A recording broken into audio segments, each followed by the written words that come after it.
ആരാകരി പിന്നെ ഉദ്ഘാടനം ചെയ്തു? കുഴപ്പമില്ല, ഞാൻ രമേഷ് പിഷാരടി വല്ലതും ആയിരിക്കും വിചാരിച്ചു.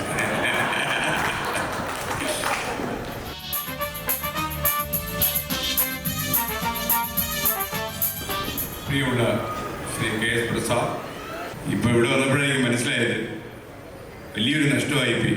ഈ ഒരു പരിപാടി ഉദ്ഘാടനം ചെയ്യാൻ ആരാകരി പിന്നെ ഉദ്ഘാടനം ചെയ്തു? കുഴപ്പമില്ല, ഞാൻ രമേഷ് പിഷാരടി വല്ലതും ആയിരിക്കും വിചാരിച്ചു. ഒരു 50 കൊല്ലമൊക്കെ ഈ രംഗത്ത് ഇത്രയും പിടിച്ചു നിൽക്കുക എന്നൊക്കെ പറഞ്ഞു കഴിഞ്ഞാൽ ഭയങ്കര അത്ഭുതമായിട്ടാണ് എനിക്ക് തോന്നുന്നത്. ഇനി ഇങ്ങനൊരു KS പ്രസാദ് ഉണ്ടാകുമെന്ന് ചോദിച്ചാൽ സാധ്യത കുറവായിരിക്കും. നമ്മുടെയൊക്കെ ഈ കാലത്ത് എനിക്ക് തോന്നുന്നത് നമ്മൾ ജീവിച്ചിരിക്കുമ്പോൾ 2-3 ടൈപ്പ് തലമുറയെ കാണാനുള്ള ഭാഗ്യം ഒക്കെ കിട്ടിയ ആൾക്കാരാണ് നമ്മളൊക്കെ.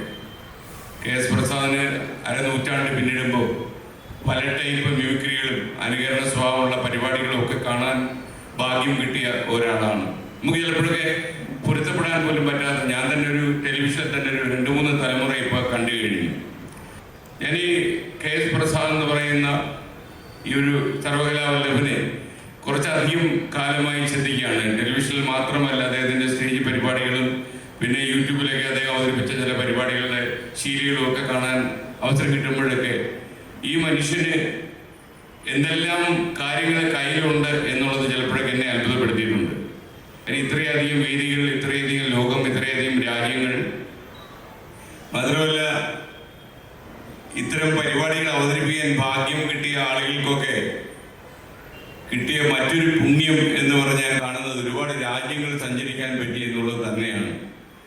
പലപ്പോഴും സന്തോഷ് ജോർജ് കുളങ്ങര നമ്മുടെ മുന്നിൽ ആകാശം മുട്ടെ വളർന്നു നിൽക്കുമ്പോൾ നമ്മൾ അദ്ദേഹത്തെ കാണുന്നത് ഏറ്റവും വലിയൊരു സഞ്ചാരിയായിട്ടാണ്. പക്ഷേ KS പ്രസാദിനെ പോലെയുള്ള ആളുകൾ സഞ്ചരിച്ച രാജ്യങ്ങൾക്കും കണക്കില്ലെന്ന് ഈ വീഡിയോ കണ്ടപ്പോൾ എനിക്ക് മനസ്സിലായി. ഭൂഖണ്ഡങ്ങൾ ഏതെങ്കിലും ബാക്കിയുണ്ടോ എന്നുള്ളതും എനിക്കിനി സംശയമാണ്. ഒരുപക്ഷെ പ്രസാദ് ഉൾപ്പെടെയുള്ള, അല്ലെങ്കിൽ നമ്മുടെ ലാൽ ഉൾപ്പെടെയുള്ള, അന്തരിച്ച സിദ്ദീഖ് ഉൾപ്പെടെയുള്ള ആളുകളൊക്കെ തന്നെ ഈ മിമിക്രി വേദിയിലും കലാരംഗത്തുമൊക്കെ പ്രവർത്തിക്കുമ്പോൾ അവരിൽ നമ്മൾ കണ്ട ഏറ്റവും വലിയൊരു ഗുണം, അവരിതിനെയൊക്കെ വലിയൊരു പാഷനായിട്ട് എടുത്തിട്ടുണ്ട് എന്നുള്ളതാണ്. ഞാൻ അദ്ദേഹത്തിൽ കാണുന്ന മറ്റൊരു ഗുണം, ഒരുപാട് പുതിയ ആളുകളെ ഈ രംഗത്തേക്ക് കൊണ്ടുവരുവാനും വിദേശ നാടുകളിലെ വേദികളിലൊക്കെ കൊണ്ടുപോയി പരിചയപ്പെടുത്താനും ഒക്കെ അദ്ദേഹത്തിന് ഭാഗ്യം കിട്ടിയിട്ടുണ്ട്. ഒരുപക്ഷെ അത് ഒരു വലിയ തലമുറയെ വളർത്തിക്കൊണ്ടുവരാനുള്ള വീണ് കിട്ടിയ ഒരു അവസരവും അദ്ദേഹം പാഴാക്കിയിട്ടില്ല എന്നുള്ളതും വളരെ സന്തോഷിപ്പിക്കുന്ന കാര്യമാണ്. വലിയൊരു സമ്പന്നമായ ഒരു സദസ്സാണുള്ളത്.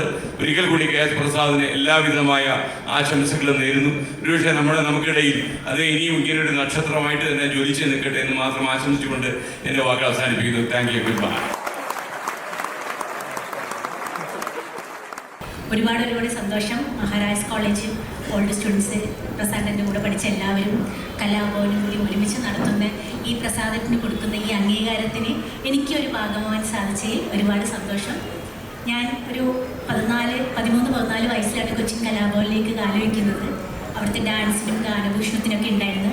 അന്ന് തൊട്ടേ പ്രസാദേട്ടനറിയാം. പ്രസാദേട്ടൻ്റെ മിമിക്രി കാസറ്റുകളിലൊക്കെ അന്ന് പ്രസാദേട്ടൻ്റെ അവിടെ എല്ലാ ആർട്ടിസ്റ്റുകളുടെയും, ദിലീപേട്ടനായാലും അശോകേട്ടനായാലും നാദൃഷിയായാലും എല്ലാവരുടെയും കൂടെയും എനിക്ക് അന്ന് ഒരു അവസരം തന്നത് പ്രസാദേട്ടൻ റഹ്മാൻ ടെക്കിയാണ്.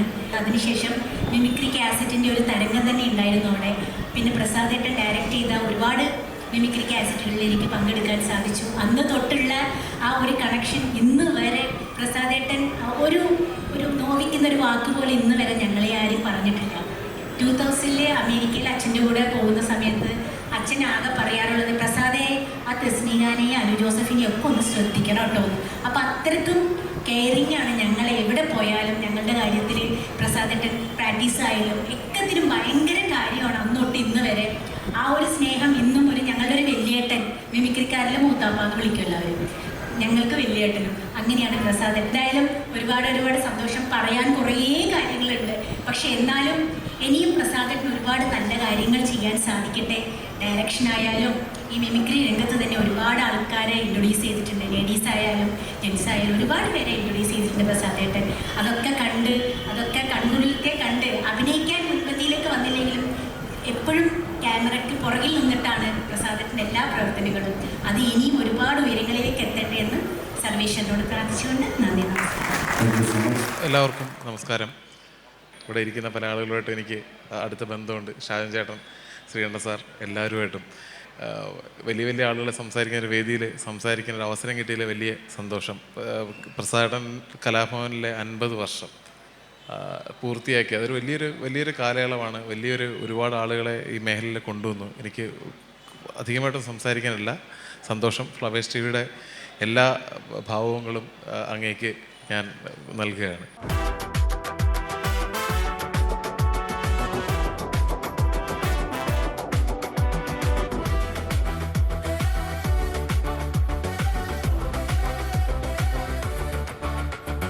ചിരികളിൽ നിറഞ്ഞു നിന്ന താരമിങ്ങു വന്നിതാ,